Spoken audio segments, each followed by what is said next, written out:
All right, this evening we're joined by a voice that doesn't bend with the headlines, Judge Joe Brown. And for decades, he's been a straight shooter and legal educator from the courtroom to Americans' living rooms, cutting through myth, media theater, and political spin with the same thing our communities have always needed: plain truth that's backed by the law. Judge Brown's career has been marked by equal parts rigor and courage, years on the criminal court bench, deep experience with how investigations are actually built, and a national platform where he's insisted that accountability, order, and opportunity must exist together. In the Black empowerment space, he's been unapologetic, stop romanticizing dysfunction, defend due process, demand competent leadership, and restore community standards so our children inherit safety, dignity, and real pathway to prosperity. So tonight we're here for talking points. We're here for receipts, context, and clarity. Judge Joe Brown, welcome to Blacklogic. How you doing, Judge? Hey, I'm glad to be here, young brother. Let's get into it. Yes, sir. What are your thoughts on the recent current events surrounding Charlie Kirk's murder? Well, you know what? There is this saying. Sometimes it's a message and sometimes it's the messenger. And with some people, when you deal with taking somebody out, it would behoove certain people to remember that martyrdom motivates masses. And messages or people that otherwise would have had marginal influence become enormously influential if you make them martyrs. And that's what they did with Charlie Kirk. His message was good. It was caught up with an evangelist component, and it was sort of a, what shall we say, somebody that was embodying Jerry Falwell, who had an enormous following some decades ago. The following had a receptive audience because what's out there right now is basically a negation of most of the things that humanity has stood for over eons. Duty, honor, obligation, responsibility, accountability, purpose, cause, morality, ethics, making where you live a better, safer, more secure place filled with economic prosperity, sense of purpose, being men and women of public peace, dignity, and order, but capable of bravery and courage when necessary. These have been my mantras for longer than Kirk was on the planet. But he was embodying them, and that message has resonated with humanity, and it has been the driving engine behind the development of human culture all over the world. So we have in our country something that is, one, trying to emasculate the republic. Two, it's trying to deal with a negation of all of these principles, core principles, and things that shape character issues. And it is into a self-hate bit. In other words, part of the component of what Kirk, myself, and other people were addressing is that how can you be healthy if you hate what you are? And Black people need to be particularly cognizant of this thing that they've been getting so much of lately, which is you don't like being a man, so you want to be a tranny and become something else. You don't want to be a woman, so you hate that you aren't a man, so you want to be something else. We had a thing in my era when I was a young man. I'm Black and I'm proud. Get out of my way, I can do it myself. Black power. But nowadays, what you get is young African Americans, Afro Americans, Black folk, colored Negroes. They have this thing where they have this phrase that they have adopted from the wrong side of the tracks, so to speak, that's called white supremacy. Now, when you say those words, you juxtapose white, which is an ethnic denominator there, and then you say supremacy. So when you say supremacy, what you are essentially doing is declaring that somebody else is supreme and that you are inferior to something that is superior to you. It's psychological, but it's still very important because it's subconscious. So when Black people are saying white supremacy, their subconsciouses are saying, and you're inferior. White supremacy, but you, boy, you're inferior. And you keep saying that to yourself. Like we like to use that N word that for a long time was a grievous insult to your ethnic status and situation. Oh, we saying it friendly, man. No, Every time you say that word, you're also saying in your subconscious, everything that your subconscious knows is negative about that word. And you have accepted it and applied it to yourself. Man, you know, if you're going to be a real N, man, you got to be. No. And see, that goes along with this negation also of human morality and ethics, where somehow or another it is demeaning to Black folk to point out that criminality amongst ourselves is not appropriate. But some fools want to say, but that's a Black thing, or that, man, you know, the brother got to do what he got to do. No, you don't. You see, we're not really looking at ourselves realistically.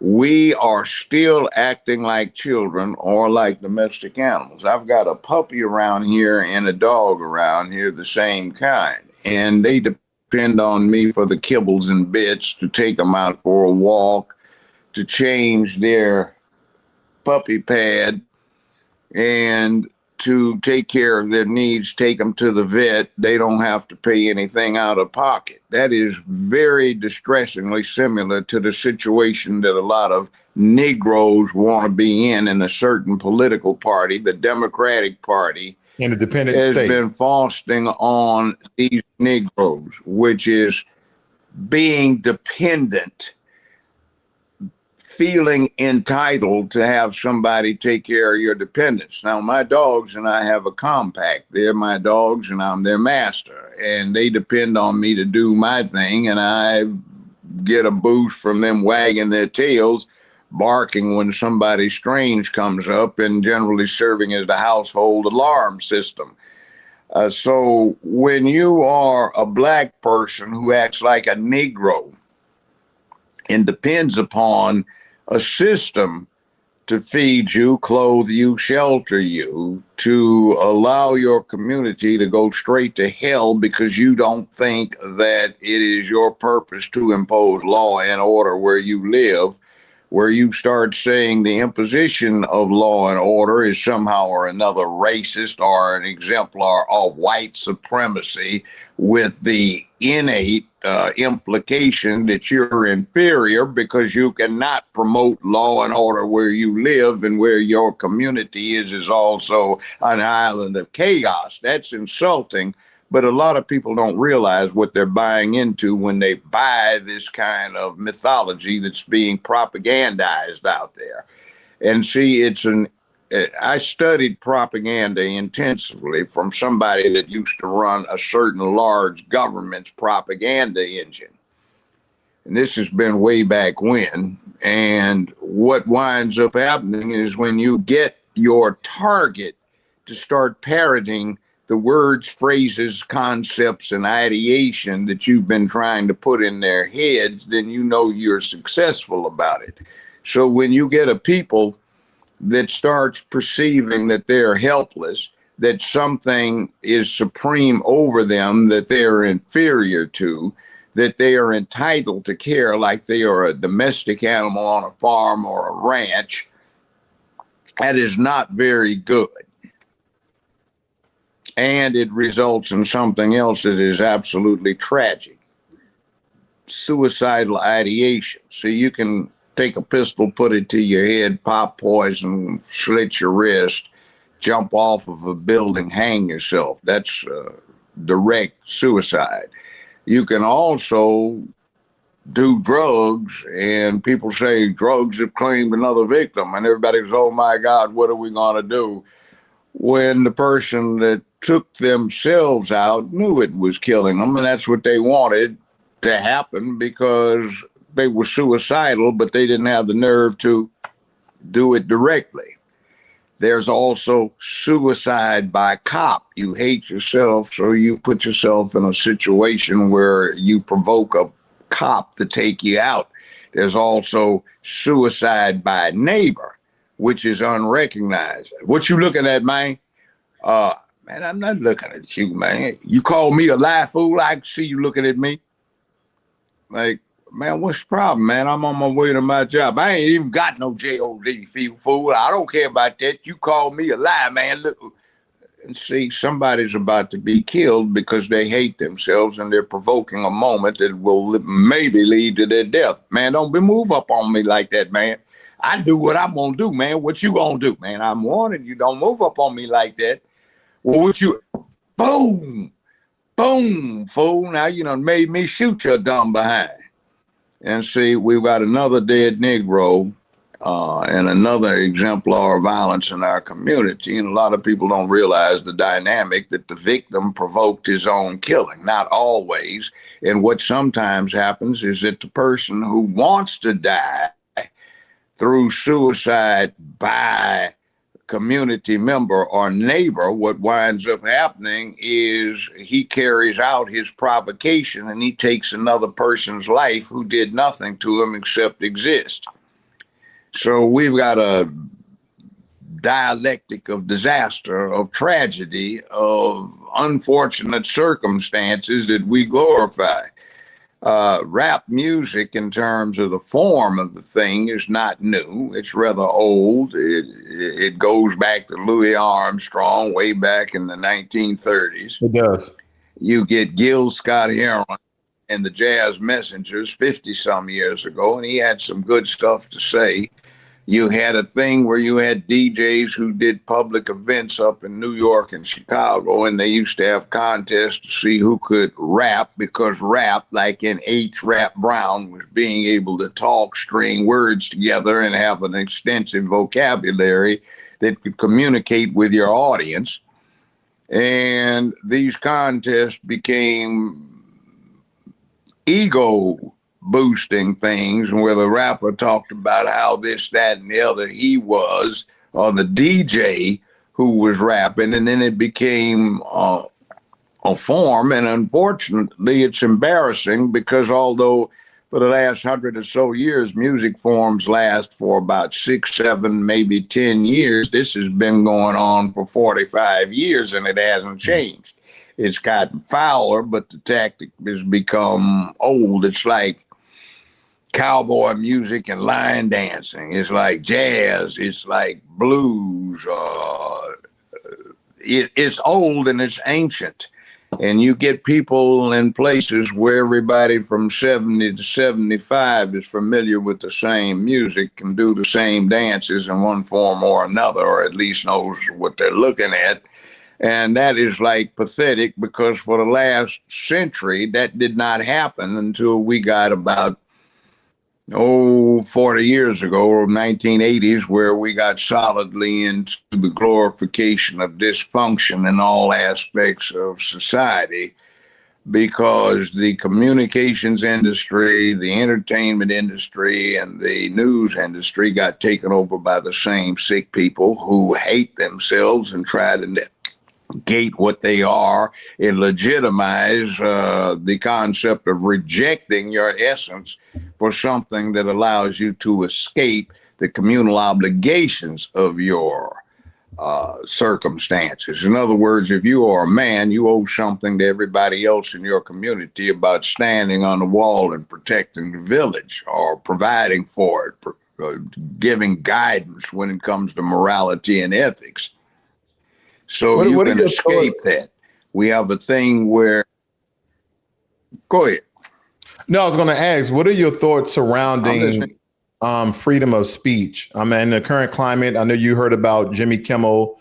At first, ABC indefinitely suspended him, but then they brought him back, but he won't be on all the airwaves That's that he once was. an issue. That's not a free speech issue. That's Hollywood. What's going on is commercial television is based on sponsors who have products to sell. They want to advertise them to markets that are likely to buy the product. So what goes on is the sponsors say, oh, wait a minute. We're not sponsoring this show. And Hollywood's money is actually marginal. It flows quickly, but it's not in any one given place very long. And if you go to the next movie, when you go to the next movie, take a look at the opening credits, or not credits, but claims. You'll find there's never just one studio now. It's multiple Correct. studios because the cash situation is such that no one can afford it. So money is critical. So when the sponsors who pay for the show say, the networks listen. So when you get an hour program, prime time, late evening hour program, you get 32 minutes of commercial and 28 minutes of content. That's the industry standard. So when the commercial sponsors say, we're pulling it, the networks say, oh, well, we don't want that. We make our money from these advertisers, so the person that offends them has got to go. Now, the thing of it is Kimmel was pushing part of the agenda that so many in Hollywood push individually and collectively because it's a personal thing to them. They're part of this new cult of negation. And when the old sponsors got up and left, the country being divided in a sense as it is, others were anxious to get in. So they said, oh, okay, tell you what, we can bring this guy back. It looks like to the public, we've chastised him. We've accomplished our purpose. We want these guys on the other side, the red side, to look like they're fascist and controlling free speech when actually this is a marketplace thing. So we will take advantage of the situation. That happens a lot. Revolutions, stuff that was going on in the 60s. Somebody's old lady killed him, but what the revolutionaries or the street organization claim is that the police killed him, not his old lady. So he's dead, and everybody says, oh, the dude was mad.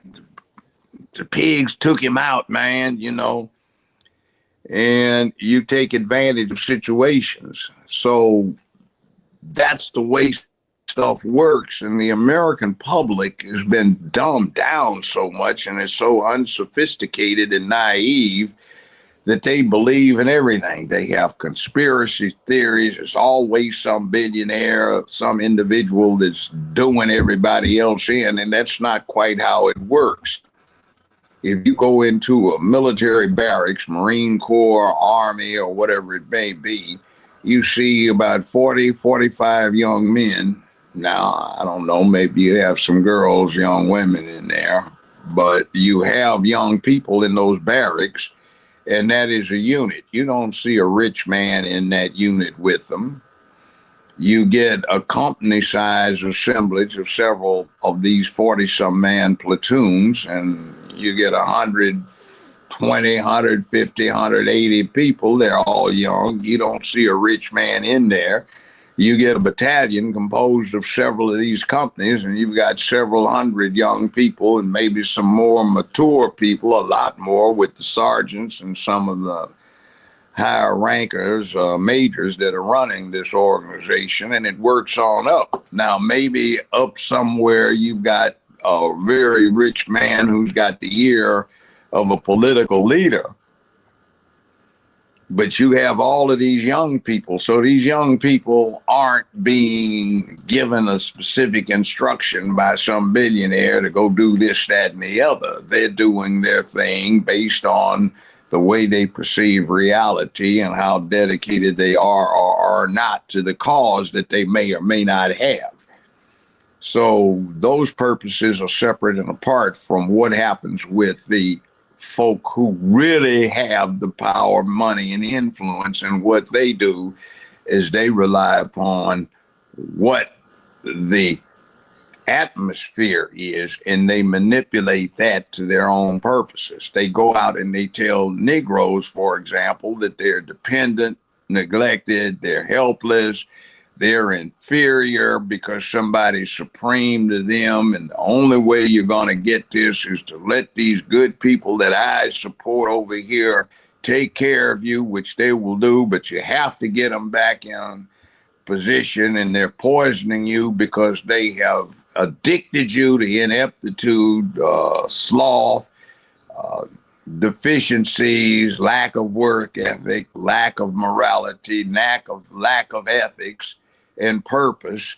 And we want you to keep supporting them because there's another agenda that they have that I want them to push. So go on, Negroes, get out there and support these people who are an anathema to what you are supposed to be about as a human. So go right ahead. Now, that kind of influence happens, but there's nobody out there pulling your particular puppet strings unless you're stupid enough to go along with it. So there is this concept called belief. Belief can be founded on an absolute falsehood. A lot of people used to believe the world was flat, and if you went far enough, you'd fall off of the edge. Now we know that's not the truth because the world is basically a globe, and we all pull out our cell phones because we don't know how to read a map anymore or give or take instructions on how to get someplace. So we use the GPS system. I recall the time when you were stating we lost patience and turned investigations into entertainment. I wonder what reforms would rebalance transparency without creating the trial by podcast or in the court of public opinion, so to speak. Okay. It's just what you saw with Kimmel. I don't have any problems against the guy individually, but market pressure acted as a censor for the circumstances, not the Trump administration, not anybody else, but people took advantage of the appearances to propagandize on it. But that's the same thing with us. See, we market ourselves as a consuming group, and people say, hey, that's a lucrative market. We can sell to it. What will they buy? And the question comes into what do we buy? Now, let's take something as simple as fried chicken. Some years ago, decades ago, KFC came up with this thing of coming up with, they came up with this idea of a healthier chicken recipe where they took the skin off of the chicken. Tasted the same. It was great. Cut down on the calories, much better for you, lowered your cholesterol. But in the black areas, people go, I want my chicken skin. They trying to cheat me. So they wouldn't buy the stuff that was healthier for them. And that preceded this thing where everybody is kind of looking like Miss Piggy now. And Miss Piggy looks like she's slim and trim when you look at her in the context of modern fashion. So it's a healthy thing that was being offered to the consumer that was rejected in favor of something that wasn't good for them. We reject a lot of what we could get because we want stuff that's not good for us. This whole blaxploitation thing that started off more than a half century ago was predicated on appealing to the lowest common denominator in the black community. Some people said we've got to save this movie industry, so we're going to appeal to a new group, but we can't do stuff where it's high flown, where we start showing examples of how great black people can be. The ordinary black person or Afro-American at the time would not buy into that. So let's glorify pimps, hoes, drug dealers, murderers, thieves, etc., burglars, and the criminal element, and basically immorality. So Who's behind that, though? and they'll come flock. What's that?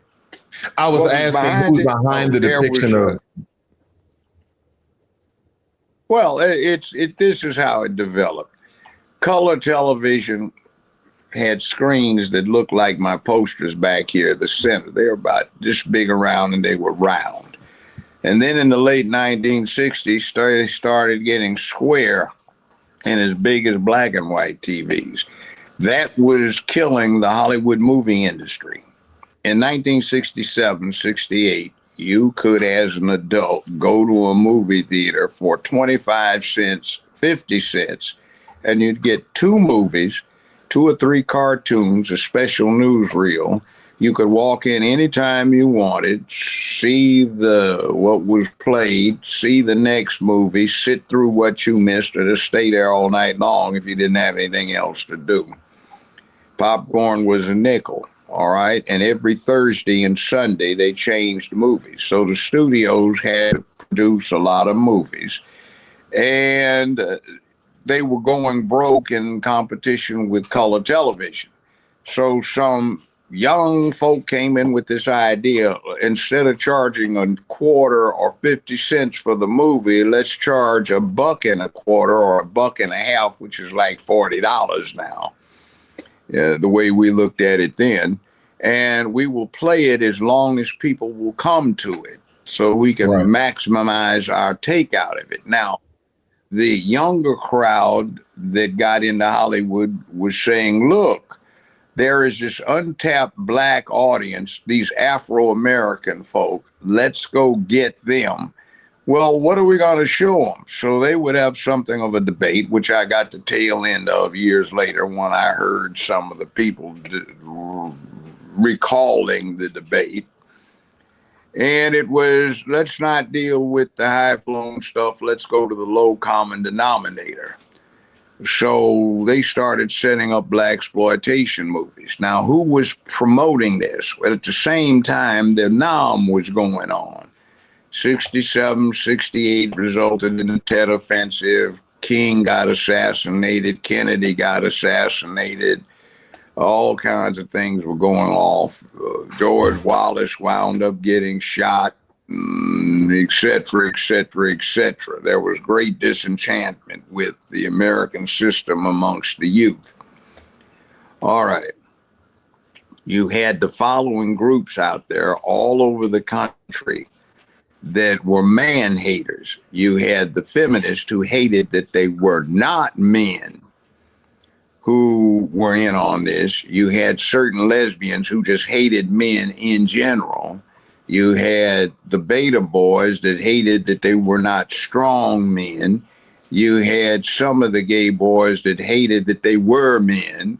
And then you had the anti-war crowd that was into this crazy stuff. Man, war is a man thing, man. We are off into all of this stuff about principle, man, and honor, and we kill each other, man. It should be about love, man. We need to be in touch with our emotions, man, instead of being so uptight, man, trying to do what we do, man, you know?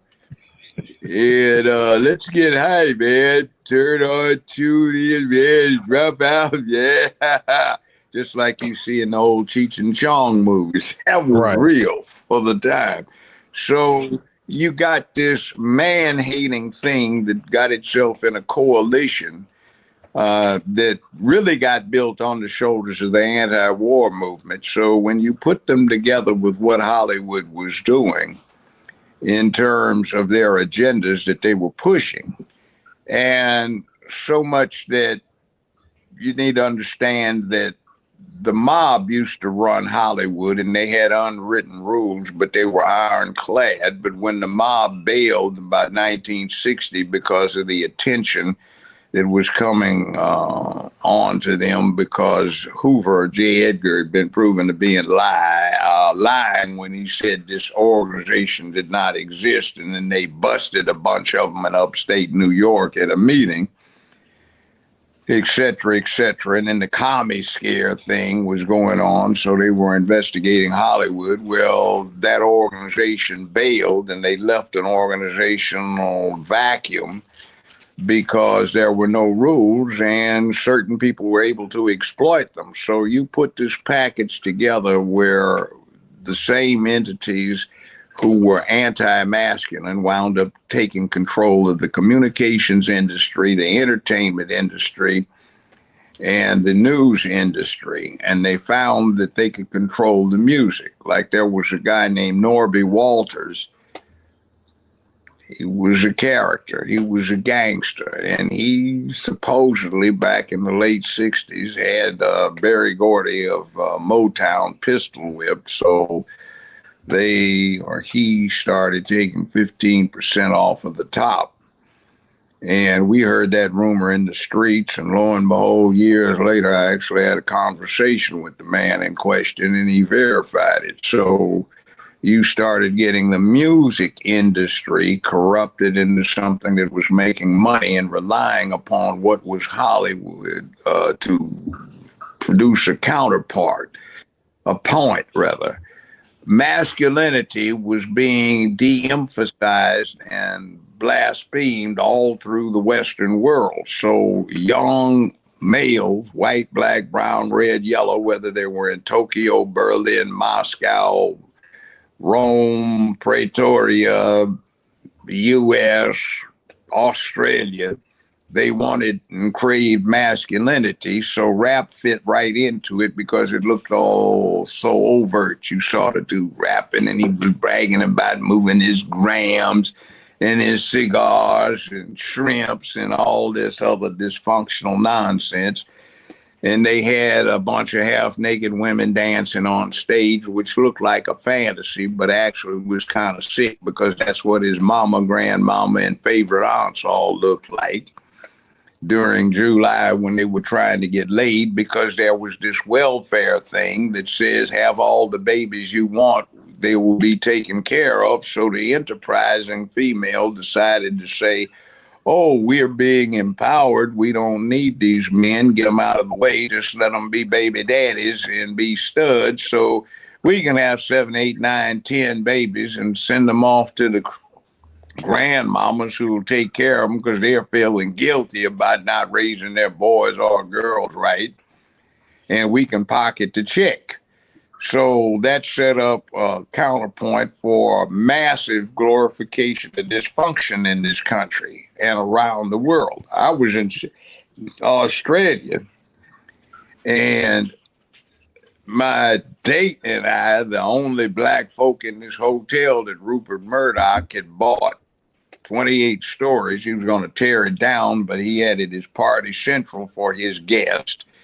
And we were one of the guest list. So we were at the hotel, and we were at one of the clubs in the hotel. And the guy that's the MC is an Australian. Mike, we got a good show going on tonight. We got plenty of good music, some rap. There's Carl. Carl, that's my nigga out there. Come on up. This is my nigga. And he's a white guy, you know. Wow. And I'm saying, wow, this is spread around the world. Yeah. So that's what they were doing. They ideated on this masculine imagery, which actually was not masculine because it was emphasizing a feminine set of ideation points. Somebody's taking care of you. In other words, my bitches and my hoes, they takes good care. So my bitches and hoes take good care of me. See, that's this dependency thing. That's female ideation, which is what had been spread out there, where somebody takes care of you instead of you being the man, take care of other people that you owe an obligation to.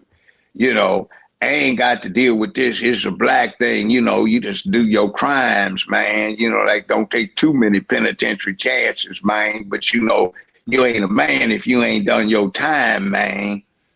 And see, when somebody does their time, 90% of the time they come out, they've been butt fucked, they've been sucking and been sucked, and that's their ideation. So it fits right into that rainbow cult bit, and it fits into the Hollywood agenda. So it was a nice engine to build up in what was nominally, for image purposes, the super masculine black dude, macho. But you turn him into a punk because he likes butt fucking with somebody that's got a dick, Right. And they developed this strange taste, and you have places like Shelby County, Memphis, Tennessee. So anyway, you get this buildup of negativity that compounds itself. So it's massive dysfunction. Right. And you see what you see right now in terms of the residuals from the BLM, George Floyd demonstrations and all of this other stuff. But January 6th, this kind of stuff you see now was like, that was practically every day. I mean, they'd have big demonstrations where there's 25, 30,000 people out there. 10, 15, where they'd have to call in the National Guard and send in a military division, Army division that was in training that hadn't been shipped to the NOM. Or you have a situation in National Guard where they just opened up on the students and killed 5 or 6 of them on campus. They shot them down. See, life was cheaper. Everybody knew somebody, and everybody was worried about getting that 1A classification in a draft notice and getting sent over for a tour in sunny Vietnam. And you had big brothers and uncles and cousins and dads who had been in Korea, World War II, and grandparents and some of the older guys who'd been in World War I, black, white, brown, red, yellow. You had the Depression where people got used to privation instead of being spoiled, and instead of being used to privilege, and people were a lot harsher and a lot more fundamental. So a lot of people died, and being in the so-called movement, being a militant, not being into civil rights was dangerous. Civil rights got people used to the idea of violence out there. They saw Negroes holding hands, singing "We Shall Overcome," down on their knees while some racist was beating them across the head until somebody else felt guilty about it. And they were trying to call that a fight. And the old veterans were saying, that's not a fight, that's getting your ass whooped. And it's a disgrace. We won't be part of it because we went over there and we risked death and dispensed death. So we're not going to let anybody do that to us. And plus, the whole thing was too off into being gay for most of the ordinary men to deal with at that point in time. So it was an interesting thing when people became militant, and civil rights was essentially dead because all of the, well, not civil rights, but the movement was dead because all of the rights had been written down and made law. See, prior to 1964, 65, other than the 13th, 14th, 15th Amendments, and the 15th Amendment had been turned into something to establish corporations, there were no real laws that dealt with discrimination against anybody. So Thurgood Marshall came up with a brilliant strategy. It was what he called the dog strategy. I heard him give a lecture, and what that was about was this. The Jewish population was financing the Negro movement, the NAACP, because the idea was as Jews were still getting discriminated against, but if you couldn't do it to a Negro, you certainly couldn't do it to a Jew. So Thurgood extended the concept, and he took the ASPCA laws, the ones for prevention of cruelty to animals, And essentially his point was, is if you couldn't do it to a dog, you couldn't do it to a Negro. If you couldn't do it to a Negro, you couldn't do it to a Jew. So the Jews would finance this movement for personal and group interest.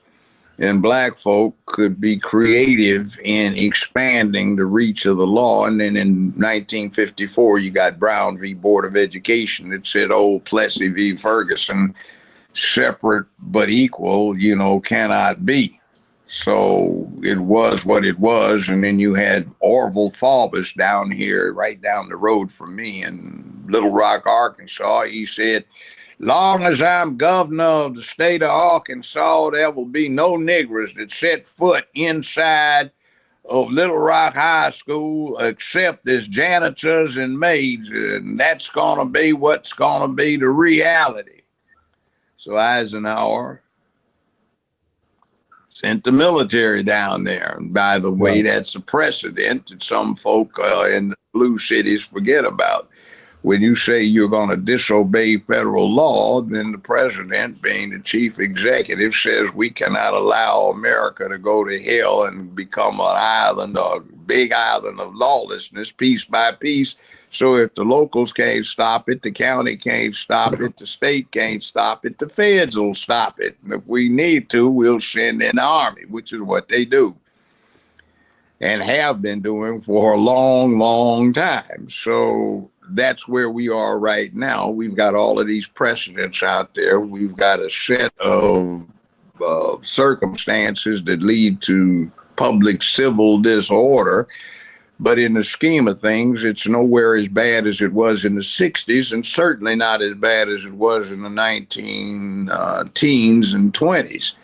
So, I mean, when you had a labor demonstration, the management used to send out guys not with a Glock strapped on hip.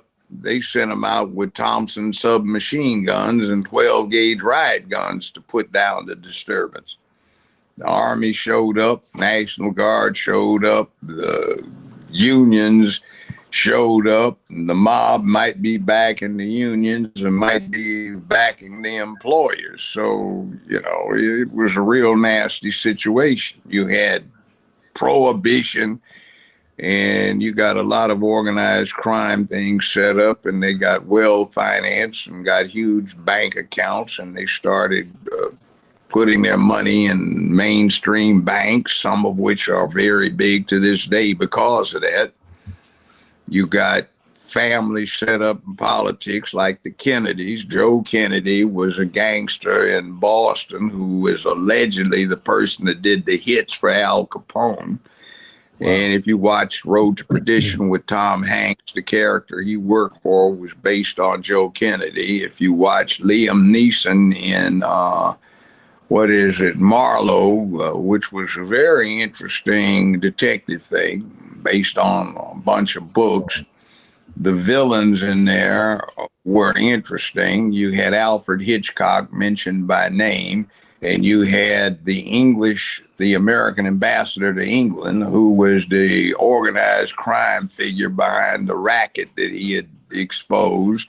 And that was Joe Kennedy as a historical thing. So maybe that's why so many in the Kennedy family have met untimely death or tragic circumstances, is the karma from somebody being a gangster flowed down. And speaking of stuff, one of the other things that Joe Kennedy did in Boston was make sure that the Negroes did not work on the docks or in the warehouses, so that the lucrative jobs wouldn't be wasted on that. But now all the black folk love the Kennedys. So Democrats for nominating Kennedy. Actually, LBJ did a lot more for them than Kennedy did, but that's another story, and that's got to do with modification of the historical record.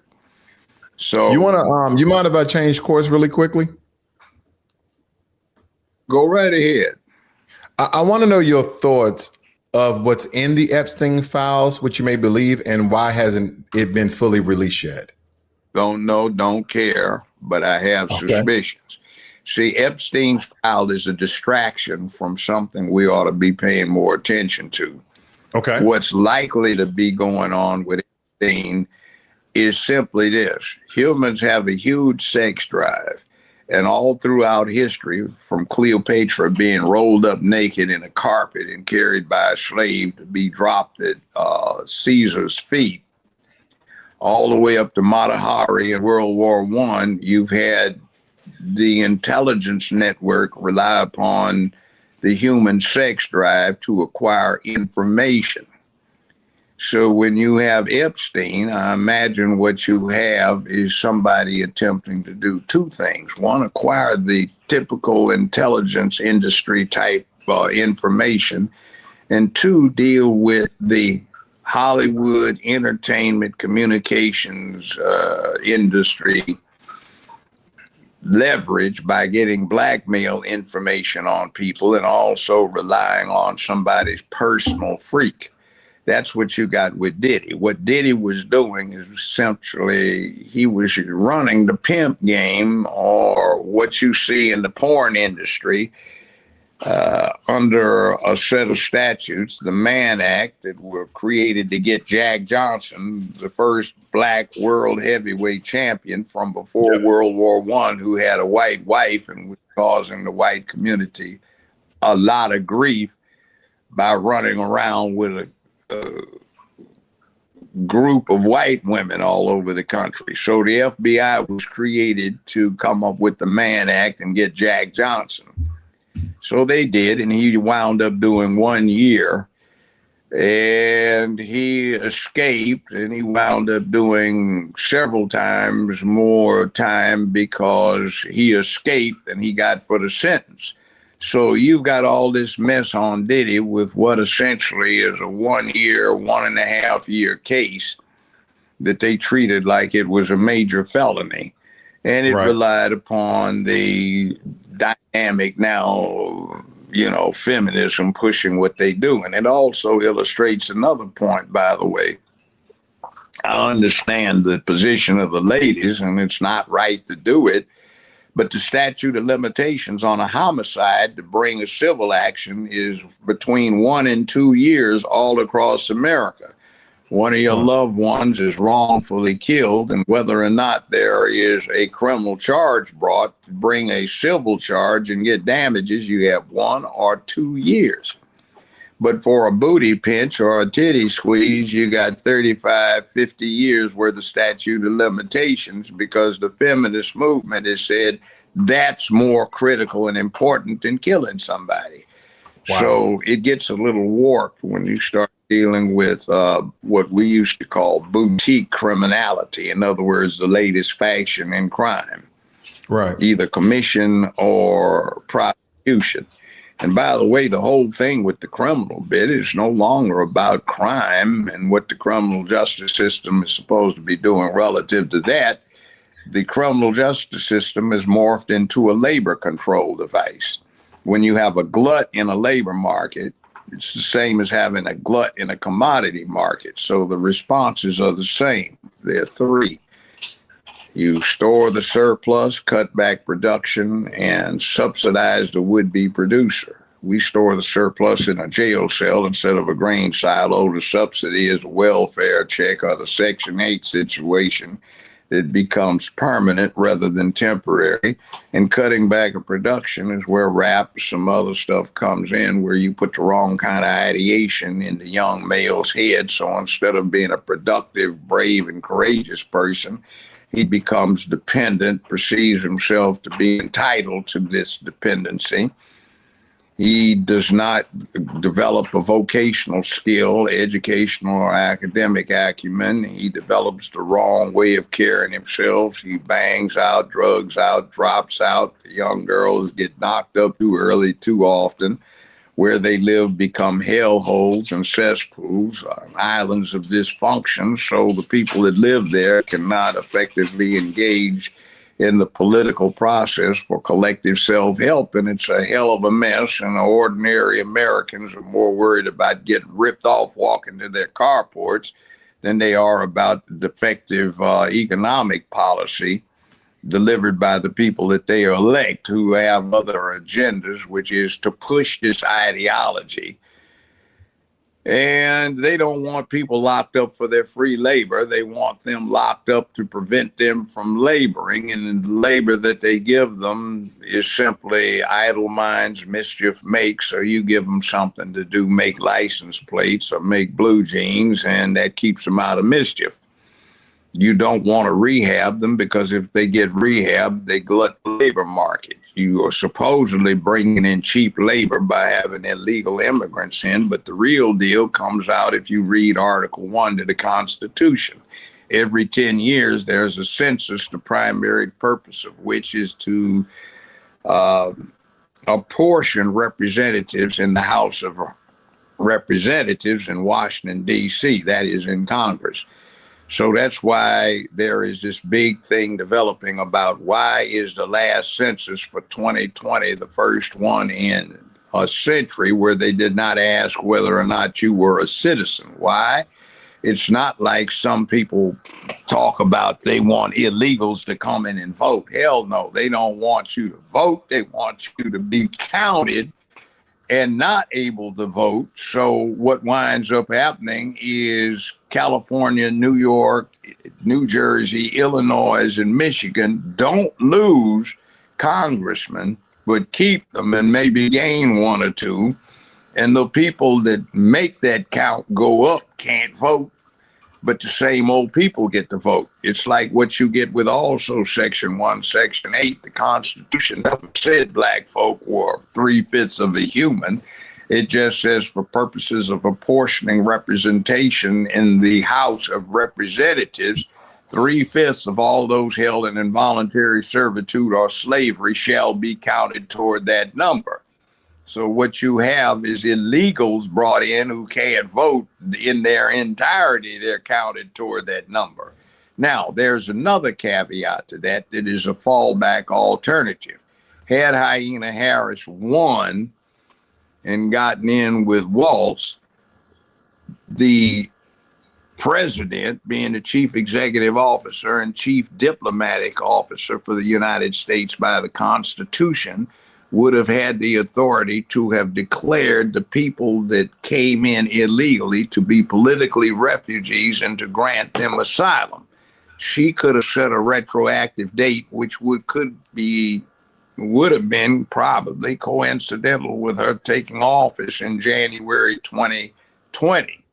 What that meant is you kick in an American law that says a person who is granted asylum doesn't have to go through the usual stages to become a citizen. They automatically become a citizen in 5 years from the point of the grant of asylum. So that would have meant that 5 years from 2020, which is right now, these people would have now in the second year of her, going into the second year of her term, they would have been declared U.S. citizens who could have voted and might have voted in gratitude to the Democratic Party for letting them in. Meanwhile, Al-Qaeda, ISIS, Iran, and North Korea, the People's Republic of China, and a lot of folk that don't like us don't have to go infiltrate the country, hijack airplanes, and crash them into Twin Towers. They could walk across the border without anybody checking them with military-grade explosives in their backpacks, emplace them, and await further instructions, and they don't have to kill themselves to do the damage, just flip the switch. And meanwhile, the American intelligence community is issuing a stern warning that there is a very high likelihood that there will be some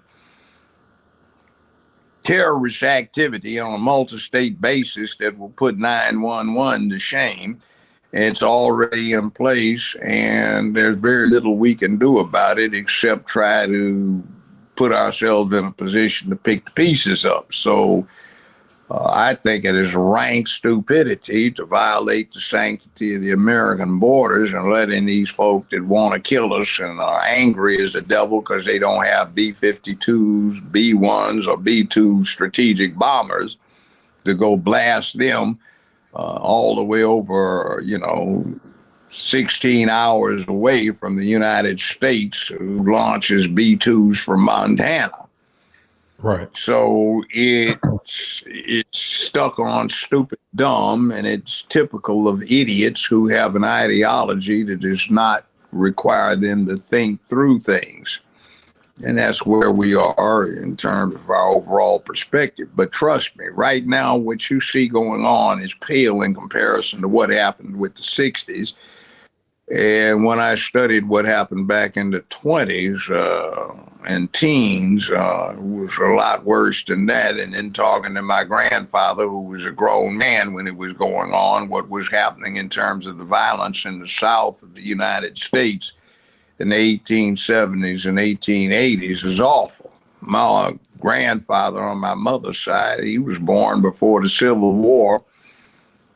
He wound up becoming a physician, but he and two of my uncles had to flee the South, or the area in the South where they were, because they murdered two deputy sheriffs for, they thought, participating in the lynching of another uncle. So I remember news articles I got a hold of from around here from 100 years ago, 125 years ago, and it said up here in Fayette County, the dastardly Klansmen with sheets over their heads were intimidating the colored, but the colored ranks contained veterans from the Great War, and they armed themselves, and when the night riders appeared, they quickly emptied 11 saddles, and the masked cowards promptly fled their intended colored targets. So it was not that these things didn't happen, but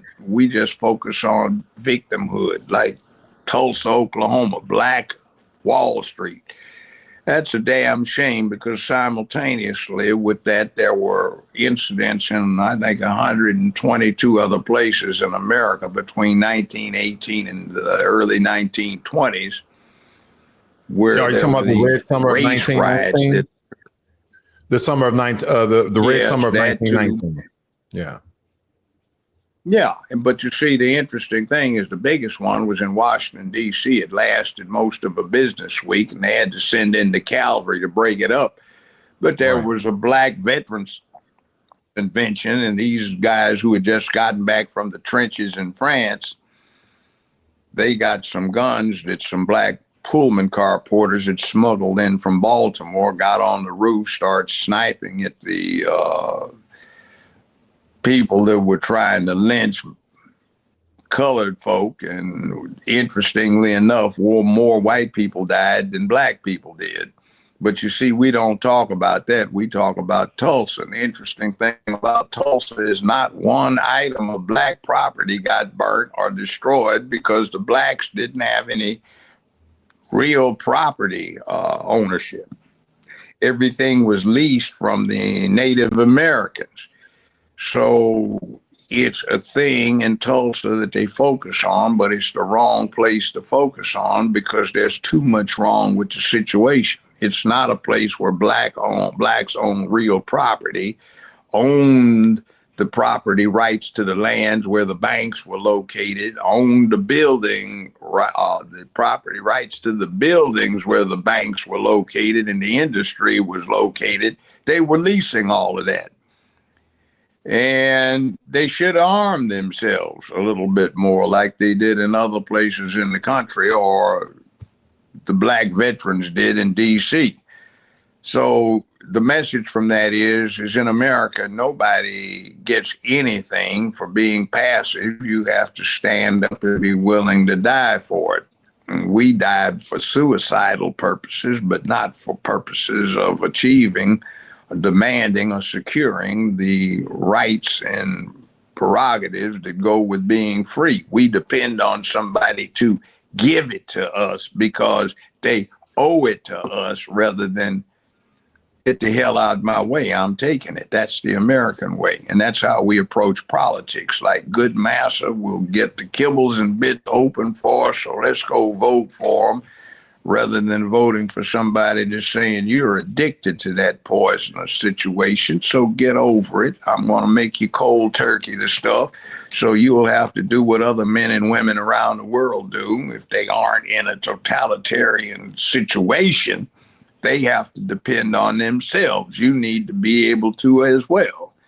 And frankly, I don't like the welfare situation that is developed in this country where so many people are dependent upon it. And quite frankly, though I freely admit I love sex, I don't want to pay for somebody flat backing and enjoying sex indiscriminately and getting paid for the results. I don't want to pay them to have the benefits. They need to be able to support themselves. So that's poison. Kind of leads me into another question too, Judge. I was wondering your take on, are you in support of the president sending National Guard troops to Memphis, Tennessee? Yes. I haven't talked to anybody black, white, brown, red, yellow, except the Democratic Party folk who was against the National Guard going here.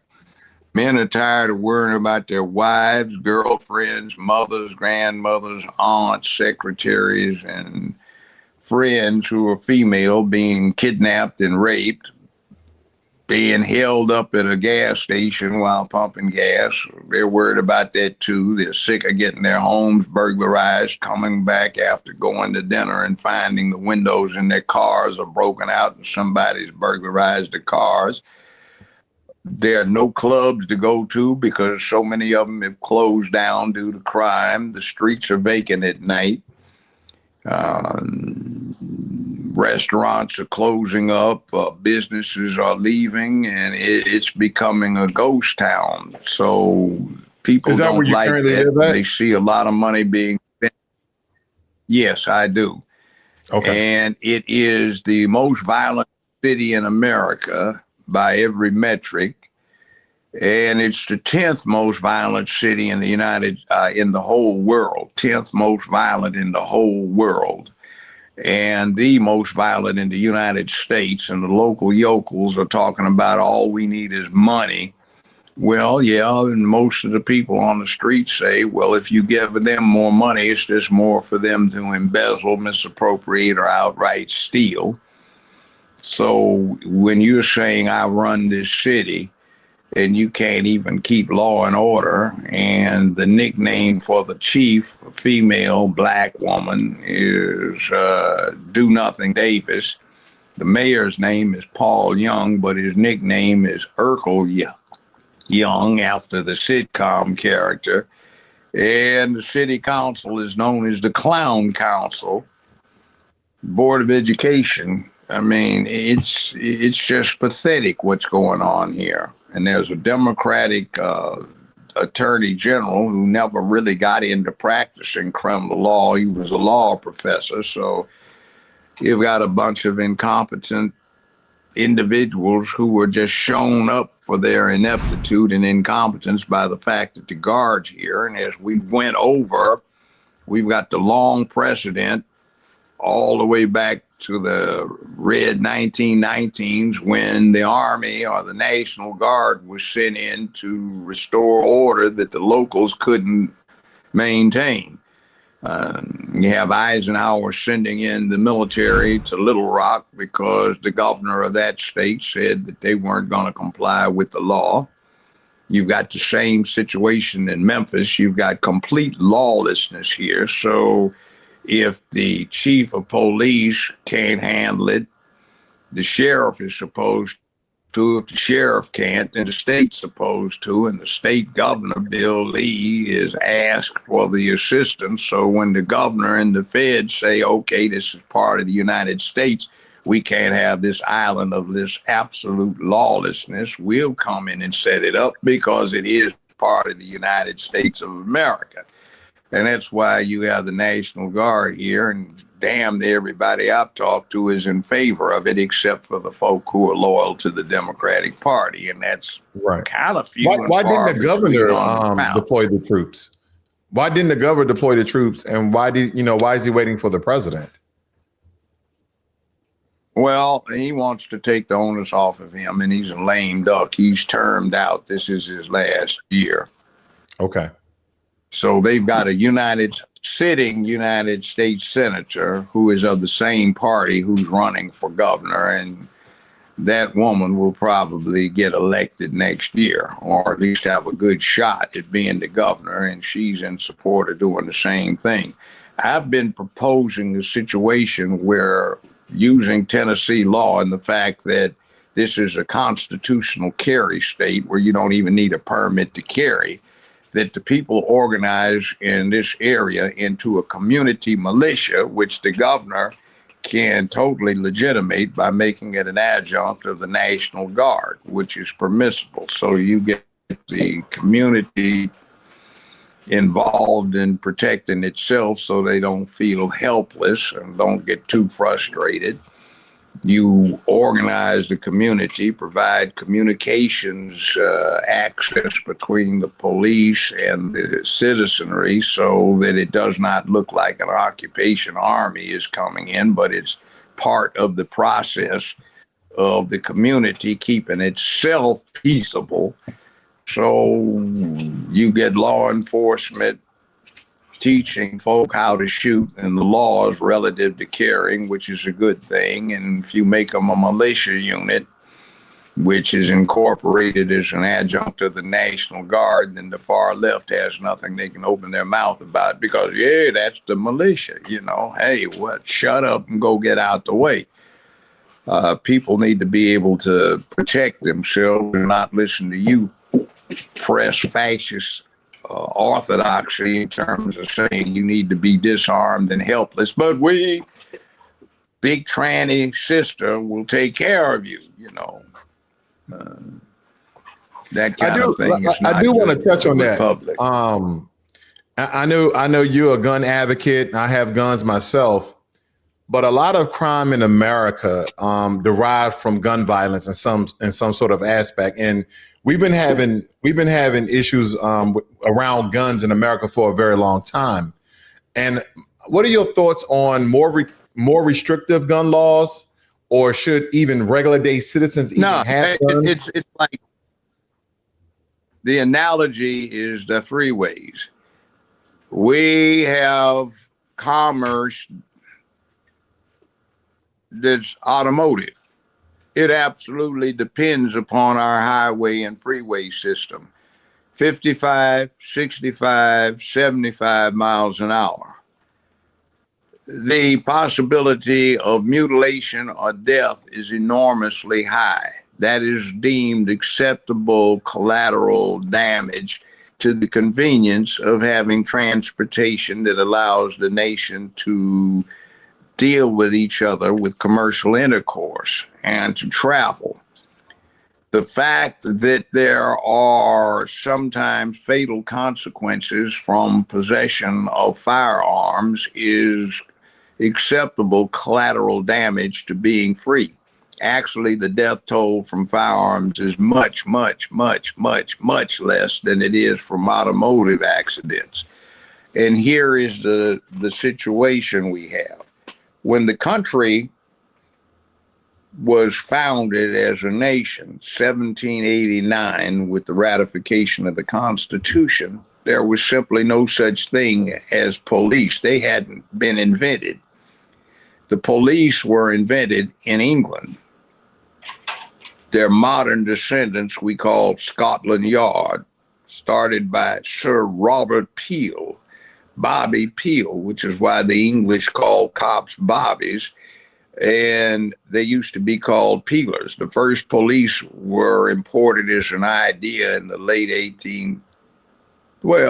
early 1840s in Boston, Philadelphia, and New York, and places like that. Before that, the citizens had to provide protection from criminality, and the results of trying to appropriate lands that the American Indians thought belonged to them. So every able-bodied male from 15 to 60 was required to furnish his own arms and be proficient in their use so that the males who lived in the community could protect it from lawlessness and also defend against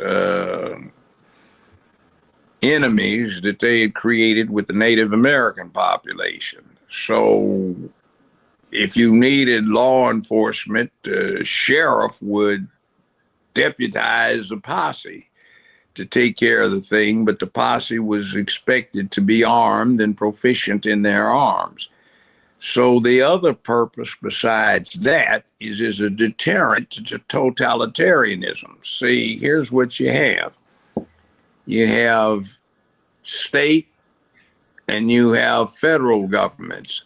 They are set-offs to each other so that no one becomes more powerful in an oppressive way. You have the legislatures, you have the executives, and you have the judiciary. You split the power into three factions of equal authority. So that keeps one entity from being all powerful. And then the ultimate check and balance is an armed citizenry that can say, hell no, we're not going for that. So an armed group of citizens becomes a deterrent to fascist, totalitarian, communist type government. You can't impose it on a body of citizens like ours unless the citizens go along with it. And that is the danger, because we have a propaganda engine. The Hollywood, entertainment, communications, and news industries that are the most effective propaganda engines that the world has ever seen. And Hitler, Mussolini, Stalin all modeled their propaganda devices. Mao Zedong, Fidel Castro, they all modeled it on the American prototype. In fact, revolution, first modern revolution, was in the United States, and most of the revolutions or the movements, the asymmetrical war situations that we can't handle, like the Nam or the Middle East, they are prototyped with what the U.S. did 250 years ago. So, yeah, we ought to learn from ourselves, but we don't seem to have a collective memory much past 2 years. Now, that said, yes, firearms are dangerous, but the fact of the matter is they're weapons, and we don't have Dracula fangs hanging over our lower lips like gorillas and chimpanzees do. And we do occasionally eat a good steak. A lot of people like fish and shellfish and other. We eat flesh, and we have to kill it. And we seem to do a better job of killing it than anything else that's ever been on the planet. And I imagine if there was a real Jurassic Park and a T-Rex escaped, or a bunch of them, some guy would say, I say, Jeeves and I, we were out in the bush when this T-Rex just came upon us suddenly, and I raised my hollering and I drew a quick bead, and I got him, and out it is on the den wall there, you know, quite exciting and all of that, you know. So that's what we do. Humans probably cut down on the competition with other large predators like saber-toothed cats, lions, and tigers, and large bear, because they went after the weak and the sick, and we went after the biggest, the trophy animals that they stayed away from. That's why we always have trophies on our wall, and everybody brags about how big this one was, or how big the one was that got away, and all of the rest of this. It's a human trait. You take on adversity, and the larger and more dangerous the adversary, the more credit you get for overcoming it. Like, for example, it's a man thing that you can see by a review of history. Men tend to say that their adversaries are cowards, weaklings, etc. before they fought them.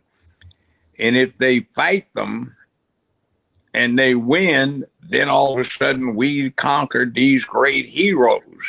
Because if you kick the badass's ass, that makes you a bigger badass, you see. But it's interesting, the feminine side is they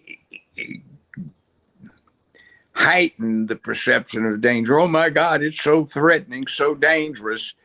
And then if their men prevailed, then what they conquered was not big. Oh, it was nothing. It was no big thing. And it's the feminine tendency to diminish the consequences of physical prowess and warlike ability. And it's the masculine thing to glorify the status of your opponent that you whipped. Like you see Ali and Frazier becoming best friends, Ali and Foreman becoming good friends. You know, they talked about each other before they got in and they dealt with, but, you know, they shake hands and they, you know, clap each other on the back. He was a great opponent, blah, blah, blah, blah, blah. Max Schmeling became very good friends with Joe Louis and vice versa. If you don't know who that is, go look it up. One of the most famous set of fights in boxing history. But Max Schmeling represented the Nazis, and he was a German Superman. He beat Joe Louis in the first fight, and Joe Louis not only knocked him out, but beat him up in the first round and won the fight in the rematch. So, Black Power, you know. And when you look at Joe Louis, Jackie Robinson, Don Barksdale, and Kenny Washington, you say, hey, these were smart guys, but they were real live badasses. Now, you know who Jackie Robinson was, right? Mm-hmm. You baseball player, right? Right. Most people don't know he became a baseball player because he got court-martialed because he would not move to the back of a bus. And the MPs, the Texas Rangers and local yokels arrested him and he got court-martialed. The difference was he didn't go peacefully. He was officer of the day and he had his 45 strapped on. And the testimony at his court-martial was he pulled his 45 auto, chambered around and said, literally, some MF is going to die tonight besides me. But we don't like to look at that part of the thing. One of you, and by the way, never played baseball before he got into the pro leagues. He was a football player and ran track, and he held the American record for the 100-yard dash in the 220. Fastest man in America. So in his backfield was another guy who ran track, the high hurdles, and played football. His name was Don Barksdale. He never played basketball, but the Lakers hired him to be the first brother to play in the NBA. You've got Kenny Washington, who played football in the same backfield. The Rams hired him to be the first brother to play in the NFL. So, you know, you got three live badass brothers in the backfield, and all of them were academic scholars on top of it. So, you see, this is the type of prototype we have where men stand up and face down danger.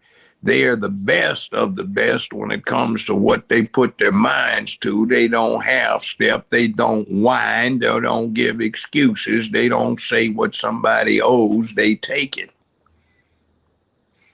So we had Barack Obama. He was the first person of color, obvious color, to be in the White House, though there is stuff about Eisenhower actually being the first in there. Take a look at his mama and you'll see what everybody is talking about. But did he do what Jackie Robinson did? No. Did he come into a game with 2 outs, bottom of the ninth, the Dodgers behind 2-3? And did he get on the plate with 2 outs, get a base hit, steal second base, steal third base, and get this, man, it's a full count, 3 balls, 2 strikes on the batter, and Robinson, with 2 outs, steals home plate, ties the game up.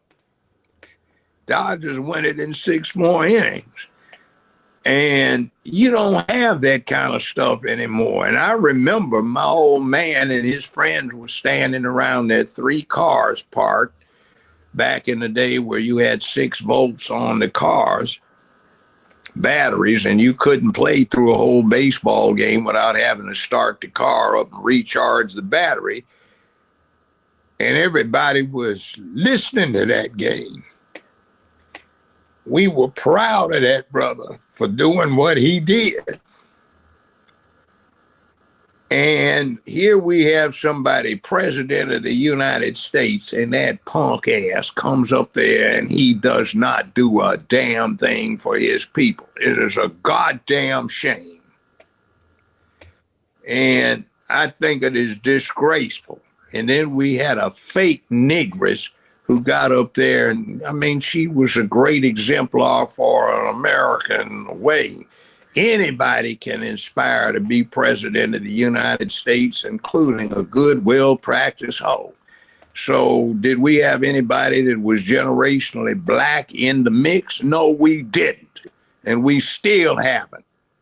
And we sit up there and we are lackadaisically going around, kicking up our heels, acting like we've done something where we control all of the major urban areas in America, and we've let them go to hell in their shitholes, just like something out of the third world in an equatorial environment where you got vermin and pathogens infecting the hell out of everybody, and nobody can stay healthy for 2 days straight.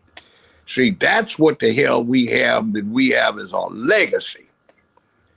And it aggravates the devil out of me to have seen the potential we had in the late 60s and early 70s that were thrown away because there was some sick, sorry-ass Negro slaves that decided to exploit the situation by ripping off their people, selling them out, and then trying to sell them a bill of goods while they were trying to snatch their masculinity. That makes me angry. I can see. I've seen people die. It makes me just, say you plantation slave Negro trying to be a third floor bed wench, even if you got a dick on you.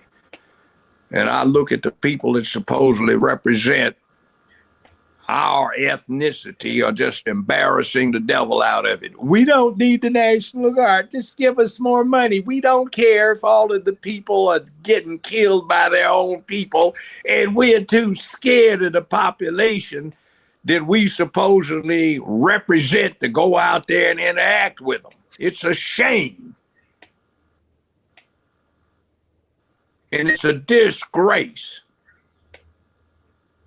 And yeah, send in the National Guard, and the first people jack up are these pimps and hustlers that have conned the black folk into supporting this bunch of plantation Negroes that can't even stand up and come up with an original idea that their masters and mistresses didn't pose for them.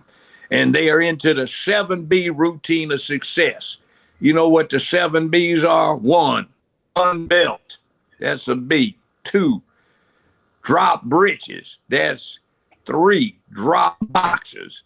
4, bend over. 5, spread butt cheeks. 6 and 7, get boy banged. And that's how they get into their little clique. And that's what we've got running stuff. I don't care if you're gay, that's your business.